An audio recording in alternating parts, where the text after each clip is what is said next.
pedir licença para falar daqui, porque eu normalmente escrevo os meus improvisos, não é? Os meus improvisos são escritos, então eu não conseguiria fazer sentado.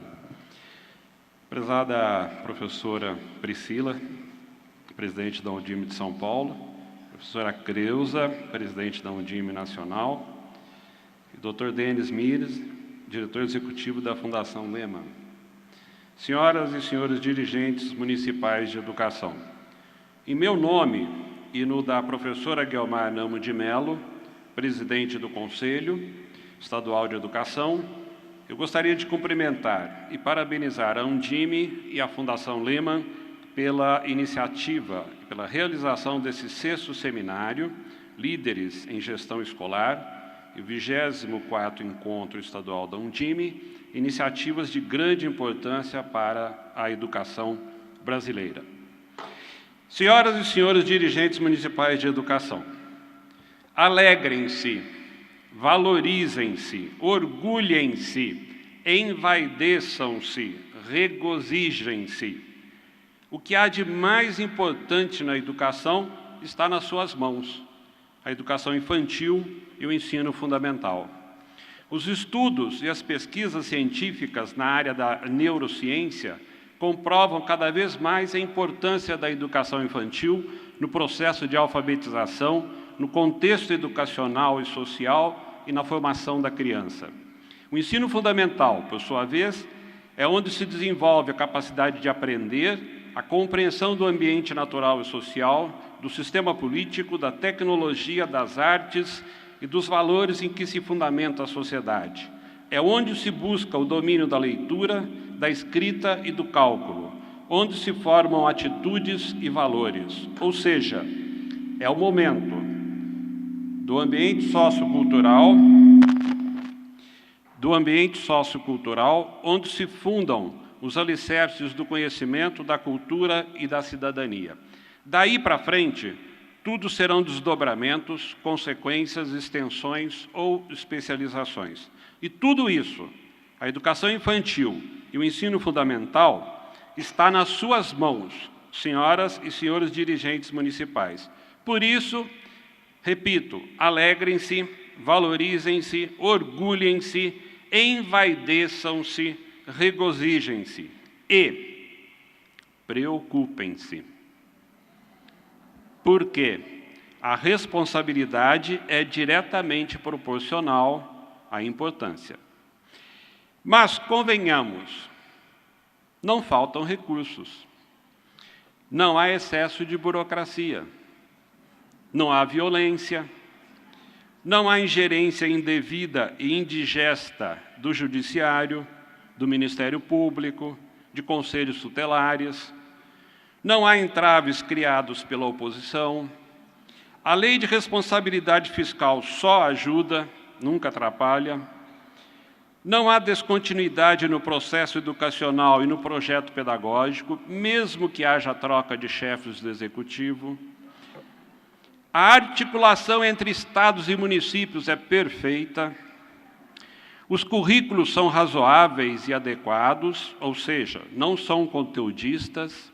A merenda, o transporte, etc. Eu acredito que mais tranquilo do que a gestão das nossas escolas e dos nossos sistemas públicos, imagino eu, só mesmo a administração de um cemitério na Suíça. Aliás, por coincidência ou não, o suco que foi mais servido ali fora foi o suco de maracujá, né? Eu fico imaginando como será a consecução desta meta de universalizar o atendimento escolar das crianças de 1 a 7 anos de idade. E fico também imaginando se dos 5.547 dirigentes municipais de educação, algum deles já teve, em algum momento, a vontade de devolver o ensino fundamental ao Estado, mesmo que pagando por isso. Mas há algo que me fascina na gestão escolar. Nela, pode-se morrer de raiva, jamais de tédio. Fico com as palavras do pastor anglicano itinerante George Whitefield. Prefiro esfolar-me a criar mofo. Colegas, toda gestão tem de ser eficiente. no sentido de se conseguir o melhor rendimento com o mínimo de erros e o menor dispêndio de meios. Defendemos a gestão democrática, por a julgarmos eficiente, por ser ela uma gestão de autoridade compartilhada, uma administração coletiva, portanto, com descentralização, participação e transparência. Trata-se de autoridade compartilhada e não de ausência de autoridade. E autoridade não no sentido de poder, mas de prestígio e crédito, pela legitimidade, qualidade e competência da pessoa ou instituição.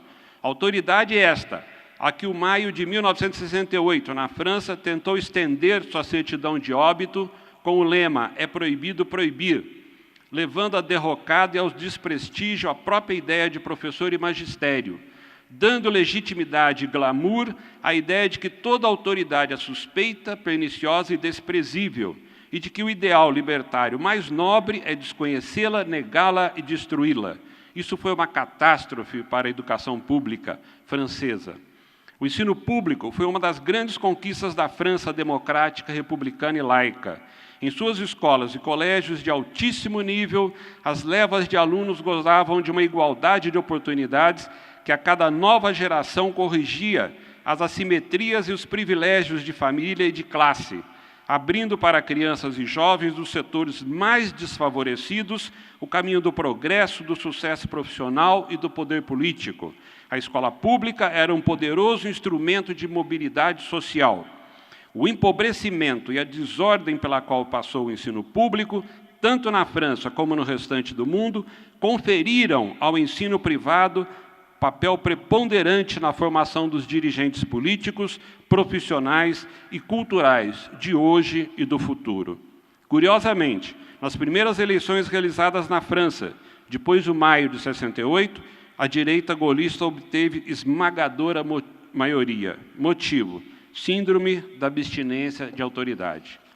Colegas, se há uma saída para a gestão escolar, e ela está no trabalho com a comunidade escolar e local.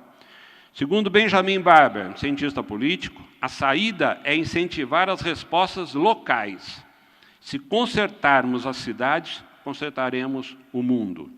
É comum vincular-se a expressão gestão democrática à legalidade, impessoalidade, moralidade, publicidade e eficiência, ou transparência, autonomia, liderança, representatividade e competência. Na verdade, esses são pressupostos de toda a administração científica e moderna. O verdadeiro gestor escolar é aquele que, apesar de todos os problemas, consegue promover a organização, a mobilização e a articulação de todas as condições materiais e humanas necessárias para garantir o avanço dos processos socioeducacionais dos seus estabelecimentos e sistemas de ensino. Com certeza, esse gestor encara todos os problemas, mas sempre com o foco na solução. Como líder, sua missão deve ser a união e não a divisão. Para concluir, eu gostaria de contar uma história que me foi contada como tendo acontecido, mas eu prefiro contar como sendo uma piada.